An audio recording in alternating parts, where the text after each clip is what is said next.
Welcome back again to the Wealth of the Nation. You've got Darrell Davis here with a wonderful gentleman joining us on the line, a Mr. Francis Kelly. Mr. Kelly, are you there with us, sir? Yes, sir. How are you, Darrell? I am doing wonderfully well. Thank you for asking. We appreciate you joining us on the line. My pleasure. I'm going to tell folks a little bit about you and what it is you do, and the humble opportunity we have to have you as a guest and why that's important. But Mr. Kelly is the Chief Executive Officer of Kelly and Associates, and I'll let you tell him a little bit about the services that you all offer. And he is also the Chief Executive of the Fellowship of Christian Athletes, and you can share with folks a little bit about that organization. And I'll tell you all why it's important, because as you listen in to Wealth of the Nation, we like to talk about the 5 pillars of wealth.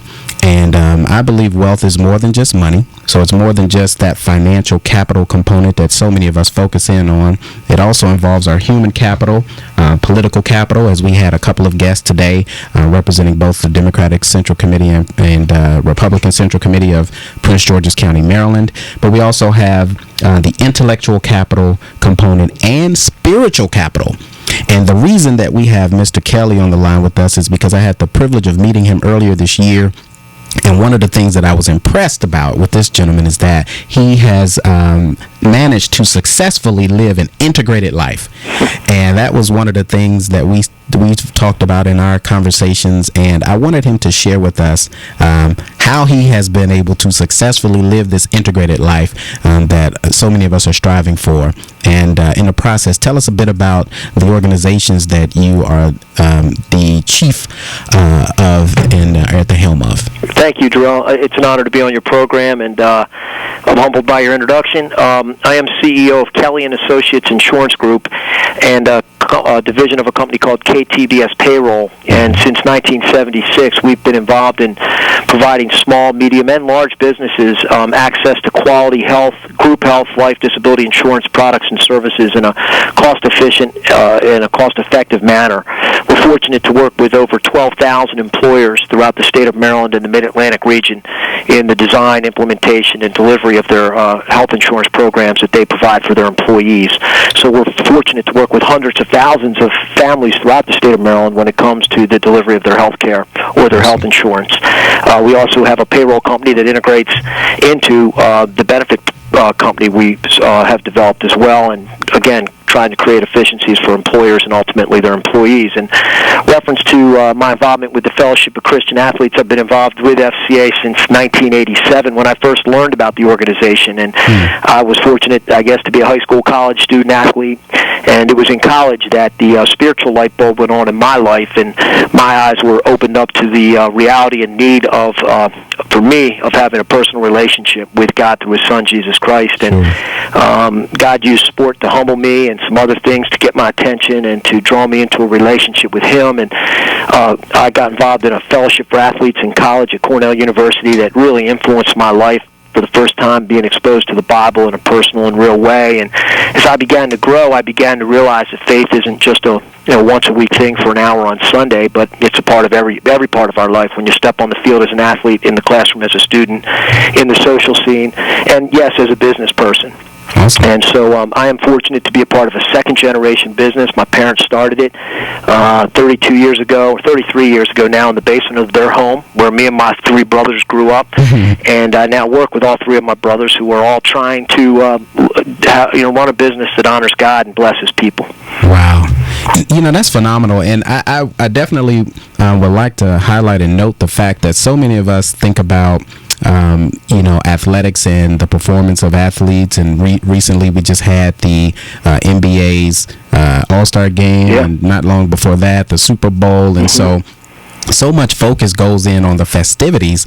But, I was very impressed. I had the opportunity to visit your home on the day of the Super Bowl. Right. And one of your members, a member of the Baltimore Ravens, well, actually, was it the Super Bowl night? Yeah, I think it was the semifinals. It was the finals, right? That got them propelled to the Super Bowl. Yeah, the Ravens and the Titans were playing. Exactly, because they didn't win. I was like, wait a minute. If he made the winning kick, that means they won the Super Bowl, but they didn't. So it was the finals game. But the kicker, he is a member of the organization, and he actually made that winning kick. And one of the things that he acclaimed was that God had shown him that he would do that for the entire season. And I was impressed with that. Well, his name is Matt Stover. Yes. Multi-year All-Pro, I think 16 or 17 years in the league, and I think he's the third leading scorer in the history of the NFL. And since the Cleveland Browns were moved to Baltimore, I think about 12 years ago, 13 years ago, Matt is the only player remaining from that original team. And early in his NFL career, he kind of had a spiritual awakening, and God used sport to humble him and some things to get his eyes off of himself onto God. And God's chosen, obviously, to bless his career, and he gives the glory to God. And one of the things I love about Matt, he's obviously a gifted athlete. Sure. He's independently wealthy or successful, but he gives not only of his time, he gives his talent and his treasure. He serves on our FCA board and cares about kids and wanting to help coaches and kids, grow in their relationship with God as well, so they can be a positive influence. And in our society, the influence and platform of an athlete and a coach is so significant. If it can be used for good, obviously it's a great force. Awesome. Well, folks, I really do hope you all can appreciate that perspective. And Frank Kelly, I'm that you have a busy schedule to run these very important and highly productive organizations to share with us and our audience. And we're looking forward to you joining us here live in the studios, so that we can put the cameras on you and let folks see you and see the glory of this integrated life that you have been successfully able to live. Well, I'm trying, Darrell. I'm thankful to God for the many blessings he's bestowed and trying to honor him through my life. And you're doing a wonderful job, sir, and I definitely do commend and admire you for it. And I will look forward to you and I following up and making sure we can get together for some additional fellowship. Thank you very much. All the best with your new program. It's great. It is my privilege. Thank you, sir. Peace. Goodbye now. Well, folks, I want to turn our attention to a segment that we're going to be doing going forward, where we introduce some of the secrets of the new retirement environment. And one of the things that I want to encourage us to pay attention to as we look at the stimulus, the economic stimulus, and we have a very capable and competent CPA here, where I think a lot of people think things are terrible and they're bad, but I want to encourage us to know that there are some opportunities that exist right now today.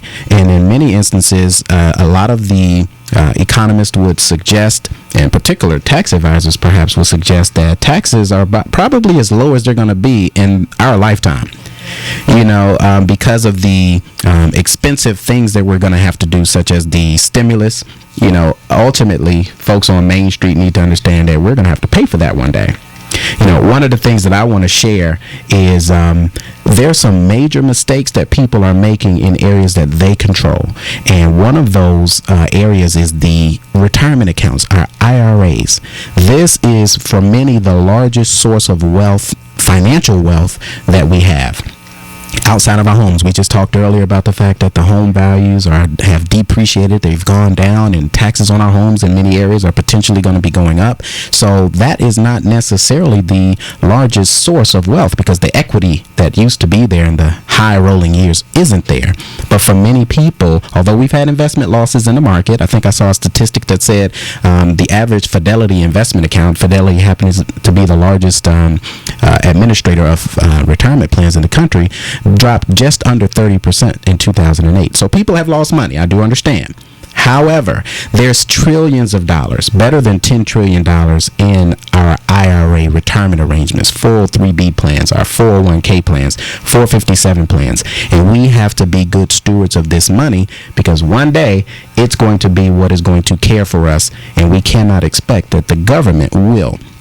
And so what I want to encourage people to do is to pay close attention to how you are handling and managing your 401k.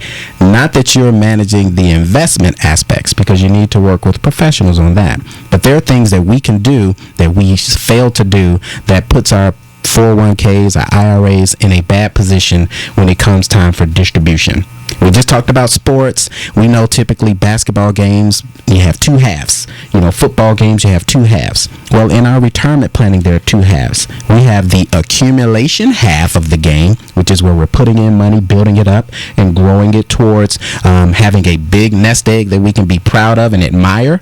But there's a day that'll come when we need to use it. That is the distribution half.